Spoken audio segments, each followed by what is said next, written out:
안녕하세요. 오늘은 이슈 점검. 화보입니다. 이번 영상은 화장품법에 의해 표시광고 위반 사례로 식약처에서 공고된 내용을 다루는 콘텐츠입니다. 설명드리는 제품이 좋고 나쁘다, 효능효과나 제품의 자체의 특성 등에 대한 내용이 아닌 점 명확히 밝히며 시작하겠습니다. 최근 처분 사례를 바탕으로 정보 전달과 법령 준수의 필요성을 주로 봐주셨으면 좋겠습니다. 공고된 내용은 의약품안전나라 고시공고 알림, 안전성정부에서 확인 가능합니다. 오늘 같은 경우는 최신 네. 표시 광고 위반 사례를 네. 가지고 또 말씀을 해주신다고 하시니까 네, 최근에 화장품 업계 한 이슈를 저희 연구 제조원의 입장에서 전달드리는 시간으로 좀 기존 컨텐츠보다는 다소 개인적인 분석과 의견이 들어갈 수 있습니다. 네, 최근 표시광고 위반 사례로 식약처에서 처분받은 그런 사례들을 여러분께 소개하고, 우리 판매자들은 이제 상세 페이지나 광고 같은 거를 집행할 때 어떤 사항들을 주의하여야 할지, 그리고 또 소비자분들께서는 광고를 보시며 오인될 수 있는 내용들을 좀 필터링하고 현혹되지 않으실지, 이런 것들을 한번 짚어보는 이런 시간을 가져보겠습니다. 그렇죠. 이제 저희도 이제 전문가라고 하지만 자세히 안 들여다 보면은 이게 표시 위반인지 그쵸, 사례인지 과대 아닌지. 광고인지 잘 모르지만 또 이렇게 하나하나 잘 보면은 네, 어마어마한 또 위반 사례들이 그쵸. 또 있죠. 네, 네. 그러다 처분을 받을 수도 있고. 네. 이번 콘텐츠는 좀 최근 사례들을 바탕으로 정보 전달과 법령 준수의 필요성을 목적으로 봐주셨으면 좋겠습니다. 네. 그러면은 이거를 말씀드리려면 또 법령을 또 말씀을 먼저 드려야 되죠. 말씀드리면은 예. 네, 이후 내용이 조금 더 이해가 쉬우실 것 같아요. 그러면 이제 법적인 의미에서 화장품이란 네, 화장품법 제1조를 알아보시면 그 이후의 내용들 모든 게 다 이해가 가실 거예요. 네. 그래서 화장품이란 인체를 청결, 미화하여 매력을 더하고, 그리고 용모를 밝게 변화시키거나 피부, 모발의 건강을 유지 또는 증진시키기 위하여 인체에 바르고 문지르거나 뿌리는 등 이와 유사한 방법으로 사용되는 물품으로서 인체에 대한 작용이 경미한 것을 의미하고요. 약사법 제2조 4호의 의약품에 해당되는 물품은 제외됩니다. 예를 들어서 뭐 치료가 된다든지 그쵸. 뭐 이런 부분은 네, 제외가 된다는 거죠. 그래서 예. 화장품의 목적은 이제 1조를 보면 목적이 명확해요. 그래서 인체 청결과 미화가 화장품의 목적이고요. 아니면은 매력을 더하거나 용모를 밝게 시키는 게 또 목적이 될 수 있고, 피부나 모발의 건강을 유지시키거나 증진시키는 게 또 목적이 될 수 있습니다. 그리고 용법은 예. 용법은 이제 화장품을 사용하는 방법에 대해서 이제 설명을 하고 있는데, 뭐 예를 들면 인체에 바르거나 네. 문지르거나 뿌리는 방법들. 그렇죠. 적용 범위 같은 경우는 또 뭐 예를 들면은 뭐 인체 전체이거나 아니면 뭐 피부이거나 모발이거나 네, 그렇게 이렇게 봐주시면 범위가 정해져야 된다고 볼 수 있겠죠. 네. 그러면 여기에서 또 우리가 생각해 봐야 될 게, 그러면 청결 미화를 해주는, 아까 말씀드렸듯이 청결 미화가 또 이제 화장품의 주 목적이기도 하잖아요. 그러면 청결 미화를 해주는 애견용 샴푸는 과연 화장품일까? 라고 네. 물어보시면 애매하죠, 또 이것도. 네네네. 네. 그러면 이거 같은 경우는 조금 지식이 있는 답을 해주셔야 될 것 같은데. 네, 이게 정확하게 화장품법 제1조에 인체라고 명시가 되어 있습니다. 그래서 이제 동물용 그런 샴푸 같은 경우는 동물용 의약예품으로 분류가 되어 있고요. 자, 그렇다면 인체를 청결하게 해주는 구강청결제는 그러면 이건 화장품일까요? 제가 보기에는 화장품은 아닐 것 같아요. 그쵸. 네. 인체를 청결하게 해주지만 화장품법 제1조에는 명확하게 피부라고 명시가 되어 있습니다. 구강청결제는 점막에 작용을 하는 거죠, 그렇죠. 입속에. 그래서 피부라고 하면 몸 겉면을 싸고 있는 이런 조직을 말을 합니다. 그래서 피부라고 명시가 되어 있으니 구강청결제도 의약예품에 들어가게 됩니다. 그렇죠. 화장품이 아니라는 거 한 번 더 네. 말씀을 드리고요. 그 다음 또 어떤 제품들이 있을까요? 자, 그러면 여드름 스팟 클리어. 요거는 인체에 적용을 하는 거고, 피부에 적용을 하는 거고, 그리고 피부나 모발의 건강을 유지 또는 증진시키는 제품이 아닐까요? 라고 생각을 하겠지만, 네. 그러면 이게 이제 저희가 적용을 한다, 적용을 하지 않는다 이렇게 좀 구분을 해야 될 것 같은데, 네. 그럼 이제 결론적으로는 여드름 제품들 같은 경우는 이렇게 구분을 하면 되겠네요. 화장품이 씻어내는 타입이냐, 네. 씻어내지 않는 타입이냐 이렇게 네. 구분하면 될 것 그래서 같아요. 여드름 스파클리어 제품은 화장품으로 볼 수 없습니다. 그래서 결과적으로 말씀드리면은 스파클리어 제품은 의약품의 개념이고요. 화장품 범위에서 이제 여드름 기능성 화장품이란 씻어내는 클렌징 종류로 제한하고 있습니다. 이제 화장품법 제1조를 해석을 명확하게 해주셔야 되는 게 이런 표시 광고 등에서 이제 처분을 받지 않는 중요한 요소가 될 수 있죠. 좀 명확하게 정리를 해보면은 여드름 기능성 화장품은 씻어내는 제품에 제한이 돼 있다 이렇게 보시면 될 것 같습니다. 네, 맞습니다. 그렇다면 또 우리가 또 코로나 때 많이 헷갈렸죠. 그렇죠. 이게 이제 손 세정제가 있고 손 소독제. 소독제가 있죠. 네. 사실 어떻게 보면은 거의 비슷한 이유라고 볼 수가 있는데 이거 어떻게 구분을 해야 될까요? 우리가 이제 살균 소독을 목적으로 일반적으로 저희가 이제 코로나 때 많이 썼던 제품들은 손 소독제라고 보셔야 됩니다. 이 손 소독제는 살균 소독을 목적으로 인체에 사용하는 의약 외품이라고 봐주셔야 되고요. 의약 외품을 제조하고 판매를 하려면 인체 적용 시험을 한 다음에 항균이란 그 항균력을 테스트하고 그런 다음에 이 항균이라는 단어가 사용이 가능해지는 거고요. 그리고 손 세정제는 이물질을 씻어주고 그리고 청결을 유지하기 위한 화장품으로 분류가 됩니다. 그래서 항균이라는 단어를 쓰질 못해요. 그렇죠. 네, 그렇게 구분을 해주시면 될 것 같습니다. 그러면 화장품에서는 손 소독제가 아니고 손 세정제라고 그렇죠. 한다 이렇게 네. 보시면 될 것 같습니다. 또 인체에 사용되는 제품이라도 질병의 진단이나 그리고 치료, 처치, 증상의 경감 또는 뭐 예방을 목적으로 하는 것은 모두 다 의약품으로 들어갑니다. 화장품에서는 치료, 처치, 경감, 예방, 질병 진단, 질병 이런 단어들을 사용하시면 안 되겠죠. 그럼 이런 단어가 만약에 2차 포장인 단상자라든지 아니면 온라인 상세 페이지에 이런 표현이 있다라고 하면은 그러면 표시 광고 위반 사례가 될 네, 수 있는 그렇죠. 거죠. 네. 그래서 화장품은 의약품에 비해서 인체에 미치는 작용이 격리해야 된다고 법적으로 명시가 되어 있습니다. 그래서 의약품으로서의 효과는 일반적으로 처방을 받아야 하는 전문의약품 그리고 약국에서 구매가 가능한 일반 화장품 그리고 또 뭐 대중적으로 구매가 가능한 의약외품이 있고 화장품으로서 기능을 가지는 제품들은 이제 일반 화장품과 기능성 화장품이 있습니다. 네. 그래서 인체에 미치는 작용을 기준으로 말씀을 한번 해주시면 네. 좋을 것 같은데요. 인체에 미치는 작용을 기준으로 본다고 하면은 이제 좀 가장 그래도 크게 포함을 하고 있는 게 전문 의약품, 그 다음이 일반 의약품, 그 다음이 의약 외품, 마지막으로 기능성 화장품, 그리고 가장 작은 화장품 순으로 이렇게 정리할 수 있겠습니다. 자, 그러면 이제 정말 표시 광고 사례로 한번 넘어가 봐야 되겠는데요. 표시 광고는 화장품법 제13조에 의거하고 있습니다. 그래서 화장품법 제13조의 1항 의약품으로 잘못 인식할 우려가 있는 표시 또는 광고를 하지 말 것, 그리고 기능성 화장품이 아닌 우려가 있거나 화장품을 기능성 화장품으로 잘못 인식할 기능성 화장품의 안전성, 유효성에 관한 심사 결과와 다른 내용의 표시 또는 광고를 하지 말아야 하고요. 네, 그 다음에 이제 천연 화장품 또는 유기농 화장품이 아닌 화장품을 천연 또는 유기농 화장품으로 잘못 인식할 우려가 있는 표시 및 광고는 하면 안 되죠. 네, 그리고 전체적인 말을 아우르는 말 같아요. 그 밖에 이제 사실과 다르게 소비자를 속이거나 소비자가 잘못 인식할 수 있도록 우려가 있는 표시 또는 광고를 하면 안 됩니다.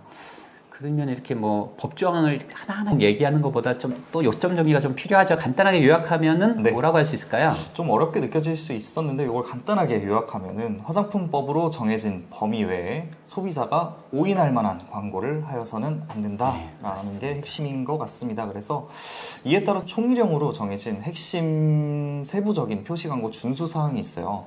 이 준수 사항은 만약에 위반하게 되면은 1년 이하의 징역이나 1,000만 원 이하의 벌금이 선고되게 됩니다. 요건 이제 명확하게 나와 있죠. 그래서 저희도 요건 애매하다라는 거를 만약에 고민을 할 때는 이 표시광고 준수사항을 보면은 좀 네, 명확해지겠죠. 맞아요. 예. 그래서 이 표시광고 준수사항 저희도 항상 이제 광고하시는 분들께나 저희 스스로도 굉장히 많이 돌려보면서 이렇게 테스트를 해보고 있는 그런 상황이고요.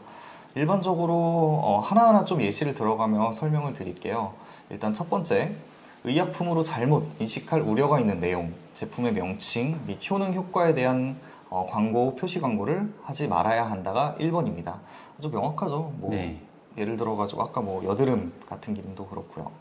그리고 다음 2번, 이제 기능성 화장품, 천연 화장품 또는 유기농 화장품이 아님에도 불구하고 제품의 명칭, 제조 방법, 효능, 효과 등에 대하여 기능성 화장품, 천연 화장품 또는 유기농 화장품으로 잘못 인식할 우려가 있는 표시 광고를 하지 말아야 한다입니다.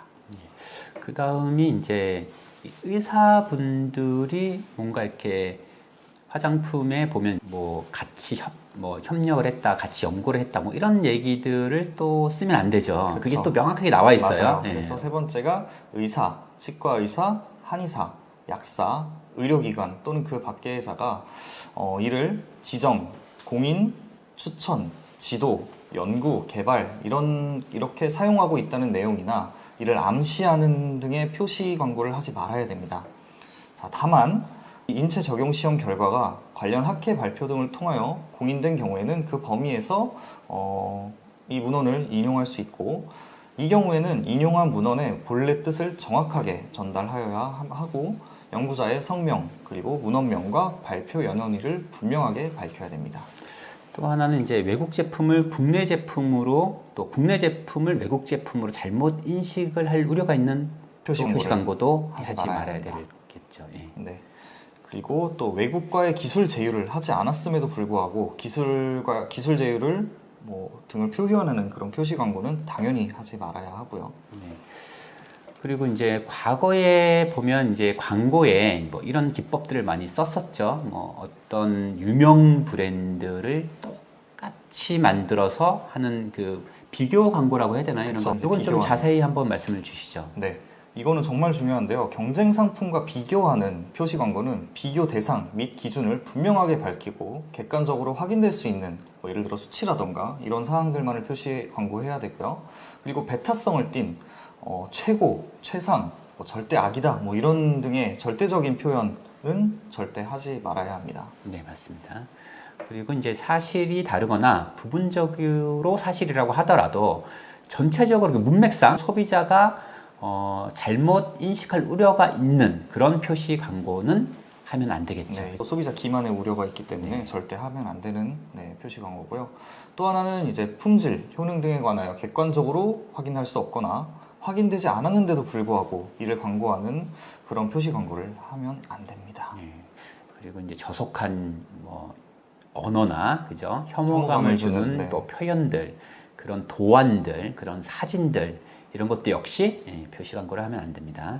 그리고 이것도 중요할 것 같은데 국제적으로 멸종 위기종의 가공품이 함유된 화장품을 임을 표현하거나 암시하는 그런 표시 광고도 절대로 해서는 안 됩니다. 여드름 피부에 적용했을 때 이런 내용이 나오고, 그리고 노화 피부에 적용했을 때란 내용이 여기 상세 페이지 내용인데 여기 이렇게 나와요. 요거는 의약품 오인 광고 사례로 최근에 적발이 되어서 식약처에 처분을 받았습니다. 이런 경우에는 광고 정지 업무 3개월을 받게 됩니다. 또 하나는 이제 우리가 늘 얘기하듯이 저희들끼리 얘기하는 백데이터가 있어야 된다 이렇게 얘기를 하는데, 이제 그거를 좀 전문적으로 얘기하면 실증 자료화의 그 데이터 수치가 안 맞는 명확하지 않는 경우죠. 그렇죠. 상세 페이지 보시다 보면은 촉촉함이 몇 %다, 밝아짐이 몇 %다, 그리고 사용감에 대한 만족도가 몇 %다라고 하는데 거기에 객관적으로 이거를 어떻게 평가했는지에 대한 실증이 되어 있지 않아 있는 그런 경우가 있어서 또 이런 경우에도 최근에 식약처에서 제재를 받기도 하였습니다. 이런 경우에는 꼭 검사 기관명과 그리고 언제 검사했는지, 이런 실증을 언제 받았는지 임상을 이런 것들을 명확하게 이제 밝혀주셔야 됩니다. 네, 그 다음에 이제 의약품 오인 광고 중에 실증이 이제 미비한 경우에 대한 사례들을 좀 말씀을 드렸으면 좋겠어요. 네, 그 중에 정말 충격받았던 그런 부분이었는데 네. 여기 보시면은 노화 관리 주름 탄력이라 해가지고 포도가 수분을 잃어버려서 건포도가 되면은 이것이 주름 탄력의 문제이고요 라고 나와 있어요. 이게 맞는 이야기일까요? 네, 화장품 자체가 퍼포먼스 위주의 광고를 많이 하다 보니 브랜드사에서는 눈에 이제 보여줘야 되는 것들을 많이 이제 구사를 하게 되는데 전혀 관계없는 거를 퍼포먼스로 그쵸. 보여드리려고 하다 보니 이런 현상이 나오는 것 같습니다. 이것들이 이제 연구원 입장에서 보면은 이제 주름에는 분명히 수분에도 영향이 있지만 최근에 주름 개선 기능성 원료들의 가장 큰 기전은 피부 턴오버 주기를 증가시키는 데 도움을 주고, 그리고 콜라겐 합성을 증가시키는 데 좀 도움을 줘서 콜라겐을 분해하는 효소를 차단하는 데 도움을 줄 수 있는 원료들이라 사실 수분도 밀접한 연관을 갖지만 직접적으로 주름 개선 기능성 화장품으로 연관을 지을 수는 없다고 볼 수 있습니다. 그리고 그 다음 이제 또 이제 미백 관리. 미백 관리하면 꼭 뭐가 나오냐면 사과가 나와요. 사과가. 맞아요. 네. 사과를 예, 잘라가지고 공기 중에 변색이 되고 하는 그 퍼포먼스를 또 보여드려야 되니까 이게 사과가 이제 나오는데 미백의 문제라고 이렇게 예, 얘기를 하시는데 이제 항산화 관련된 뭐 이야기들을 좀 이걸 통해서 이제 전달을 하려고 하는 것 같아요. 네, 맞아요. 근데 예. 뭐가 문제가 이것도 됐죠? 이제 연구원 입장으로 보면은 사과의 변색과 피부 미백은 모두 이제 산화 반응과 관련이 된 것은 맞아요. 그래서 자칫 비슷하다고 볼 수는 있겠지만 피부 미백 원료의 작용 기전은 이제 멜라닌 합성 과정을 억제하는 기전으로 좀 사과와는 생화학적 경로가 굉장히 전혀 다르기 때문에 동일한 기전이라고 할 수는 없고요. 두 현상은 유사한 원리에 기반하였지만 전혀 다른 생화학적 과정이라고 말씀드릴 수 있겠습니다. 네, 맞습니다. 그러니까 이런 것들에 속아서 제품을 뭐 구매하는 건 좀 고려를 한번 해봐야 될 것 그쵸, 같습니다. 네. 예. 그래서 그다음에 네, 이런 가장 많이 좀 이 과대 광고에 걸리는 단어가 보통 보면 홍조라는 단어인 것 네. 같아요. 예. 그래서 결론적으로 노화나 색소 침착, 뭐 홍조 이런 것들은 의약품의 개념이죠. 그렇죠. 네, 이거는 병원을 가셔야 됩니다. 저 이전 영상에서도 한번 말씀드린 적이 있는데 항노화 그리고 광노화를 치료하는 그런 의약품까지 전문의약품으로 이미 전부 다 나와 있는 상황이어서 화장품의 개념은 아니라고 생각을 합니다. 그래서 소비자들이 좀 알기 쉽게 이런 것들을 전달을 하려고 뭐 건포도도 얘기를 하고 사과도 얘기를 하겠지만 이것들이 결과적으로는 어떻게 보면 소비자 오인의 문제가 되지 않을까 그렇게 생각이 듭니다. 그래서 식약처에서도 의약품 오인으로 광고를 했고 실증이 미비하다는 그런 처분을 내렸던 것 같습니다. 네, 맞습니다. 그 다음에 이제 경쟁사와의 비교 광고들 많이들 쓰시잖아요, 그죠? 아까 그죠. 잠깐 설명도 드렸지만은 네, 이 부분 또 왜 그러면 이렇게 그 오인 광고로 또 그쵸. 문제가 됐는지 네, 한번 지금 설명을 한번 여기 해주시면 될 것 이렇게 같습니다. 사진에 보시면은 일단 두 가지로 여기 업체에서는 좀 처분을 받았는데 경쟁사 비교뿐만 아니라 객관적인 실증 자료도 좀 미비했었어요. 그래서 보시면은 뭐 피부 개선에 5명 중 3명이 실패합니다라고 얘기를 하는데 이게 어떻게 객관적으로 이 수치가 나온 건지 5명 중 3명이 어떤 임상으로 실패했다는 건지 일단 검증이 되지 않았고요. 그리고 또 보시면은 화장품 인증은 돈만 넣으면 나오는 자판기 커피와 다름없습니다 라고 합니다. 그래서 이것도 정말 그냥 배타성을 띠고 있고 그리고 그냥 맹목적인 비방으로 또 이렇게 보여지고 있고요. 그리고 무엇보다 화장품 회사들은 당신의 피부에는 관심이 없고 돈 버는 데만 관심이 있습니다 라는 문구가 있어요.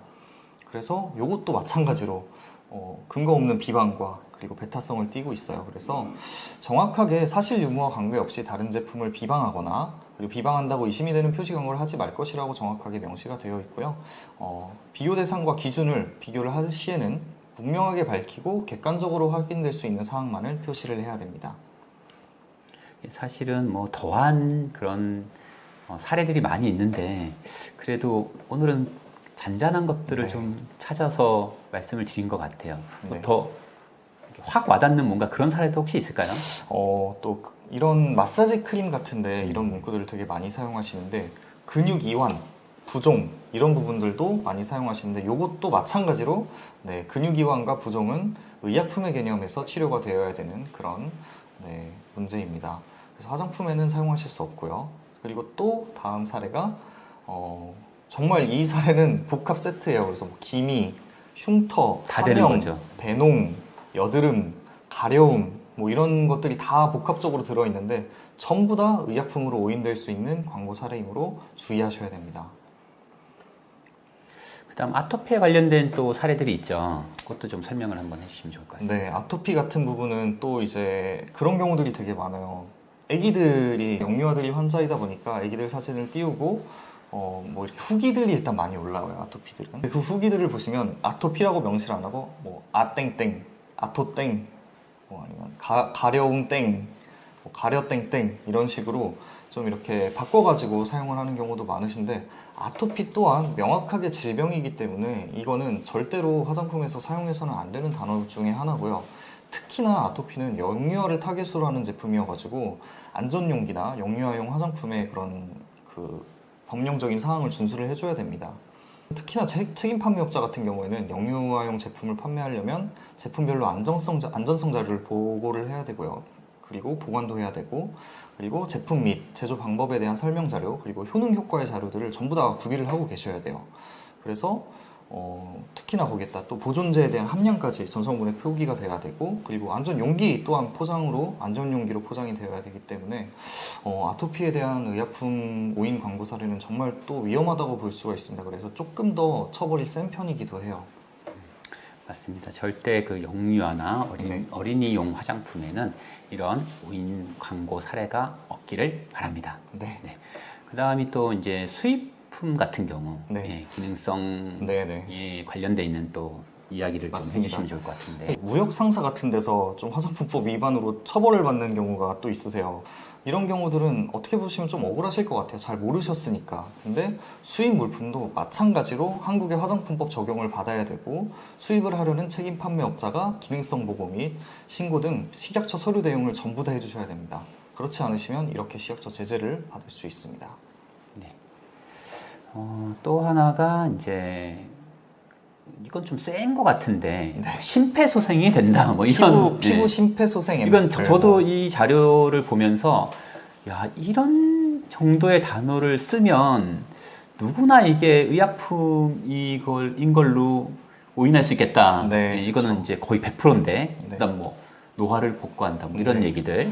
노화도 마찬가지로 지금은 의약품의 개념으로 사용을 하셔야 되고, 심폐소생은 정말 이거는 논란의 여지가 많은 단어일 것 같아요. 이게 뭐 진짜 심폐를 소생시키는 그런 앰플이 아니더라도 어쨌거나 의료 쪽에서 쓰는 그런 단어들을 화장품단에서 소비자들이 오인할 수 있게 사용하시면 안 된다는 걸 전달드리고 싶어서 말씀을 드립니다.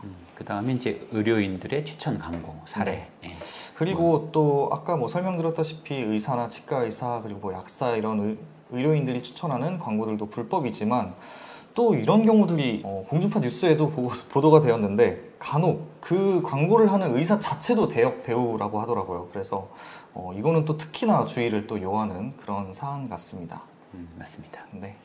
그래서 처분 사례들을 조금 뭐 짚고 넘어가면 좋을 것 같아요. 뭐 기능성 오인에 관련 처분 사례 어떤 게 있을까요? 기능성 화장품이 아님에도 불구하고 제품의 명칭 그리고 제조 방법, 효능 효과 등에 대하여 기능성 화장품으로 잘못 인식할 우려가 있는 광고를 한 사실이 있다면 해당 품목 광고 업무 정지 3개월을 처분받게 됩니다. 그 다음 또 1차 내지 2차 포장에 우리가 지난 시간에 말씀드렸던 필수 기재사항 이걸 누락했다. 이러면 또 처분이 어떤 게 있을까요? 특히나 이제 명칭, 영업자 상호, 제조 번호, 사용기한 또는 개봉 후 사용기간, 전성분 필수로 기재돼야 되는 것들이 누락되었다면은 해당 품목 판매 업무 정지 15일을 받게 됩니다. 그다음 뭐 아까 말씀드렸던 의사 추천, 의약품 오인 우려 이런 거는 경우에는 해당 품목 광고 업무 정지 4개월을 받게 되었습니다. 또는 이제 제조업자의 준수사항 미준수겠죠. 이런 거 같은 경우에는 이제 화장품법 제5조에 의해서 관리가 되고 있는데, 영업자의 의무 중에 이제 제조업자의 의무라고 생각이 들어요. 여기서 화장품 제조와 관련된 기록이나 그리고 시설, 기구 등 관리 방법에 대한 이런 부분인데, 원료나 자재 그리고 완제품에 대한 시험 그리고 검사, 검정 실시 등의 의무를 좀 이렇게 소홀히 한 경우에는 해당 품목 제조 업무 정지 15일을 받게 됩니다. 그다음 책임 판매업자의 유형 미변경이 또 있을 수 있겠죠. 책임 판매업 유형 중에는 4가지가 있어요. 제조업자가 직접 내 제품을 제조해가지고 이제 유통이나 판매를 하려는 경우가 있고, 제조업체에게 위탁을 하여가지고 이제 제조된 화장품을 유통 판매하는 경우가 있고, 수입된 화장품을 유통 판매하는 경우가 있고, 그리고 전자상거래로 수입 대행형으로 알선하고 소유하는 경우가 있는데, 여기서 기존 업체가 지금 신고를 안 하고 그냥 수입 대행을 했던 걸로 보입니다. 이 경우에도 해당 품목 업무 정지 1개월을 받게 됩니다. 그다음 이제 제조업인 경우에 해당이 될 것 같은데 소재지 변경을 안 했어요. 그러니까 뭐 미등록되어 있다라고 얘기를 할 수가 있겠는데 이런 경우는 좀 세죠. 이럴 경우에는 1차 때는 업무 정지 1개월, 그리고 2차 때는 업무 정지 3개월, 그리고 3차 때는 업무 정지 6개월을 받고, 4차 이상 위반을 하였을 경우에는 등록 취소가 됩니다. 그다음 뭐 제품 표준서 미작성이라든지 책판업, 뭐 재기 미신고라든지 제조번호 및 사용 기한을 기재를 안 했다든지 이런 것들도 일단 처벌의 대상이 될 것 같고요. 그러면 쭉 이제 설명을 했는데 뭐 저도 오늘 이제 보고 느낀 바가 많거든요. 네, 소비자분들께서도 이런 게 잘못된 광고였구나, 이게 정말 이게 사용해서는 안 되는 단어였구나 하는 내용이 있었을 것 같고, 화장품을 만들어서 판매하시는 분들께서도 이런 사항들까지 우리가 준수를 해야겠구나라는 생각이 드셨을 것 같아요. 근데 또 생각보다 처분 내용이 막 광고 무정지 1개월, 뭐 3개월 뭐 이러다 보니까 무겁지 않다고 느끼신 분들도 분명히 있으셨을 것 같아요. 근데 아무래도 화장품이라는 게 우리 삶에 좀 밀접하기도 하고 또 주 소비재이기 때문에 1차 위반 시에는 처분이 정말 극형이 내려지진 않지만, 처분이 누적되거나 국민보건 향상에 좀 부정적인 영향을 미친다고 판단이 됐을 경우에는 정말 큰 처벌을 받을 수 있습니다. 예, 그래서 저희가 이렇게 말씀을 드리는 콘텐츠 같은 경우가 화장품을 뭐 보여줘, 이거가 알면 알수록 또 그쵸. 화장품을 더 많이 알게 되고, 네. 정말 화장품에 대한 명확한 지식이 여러분께도 좀 전달이 되었으면 좋겠습니다. 네, 오늘은 이쯤에서 이슈 점검 마무리하겠습니다. 저희는 또 화장품 업계 주요 이슈를 들고 이슈 점검 시간으로 다음 시간에 돌아오겠습니다. 시청해주신 여러분 감사합니다.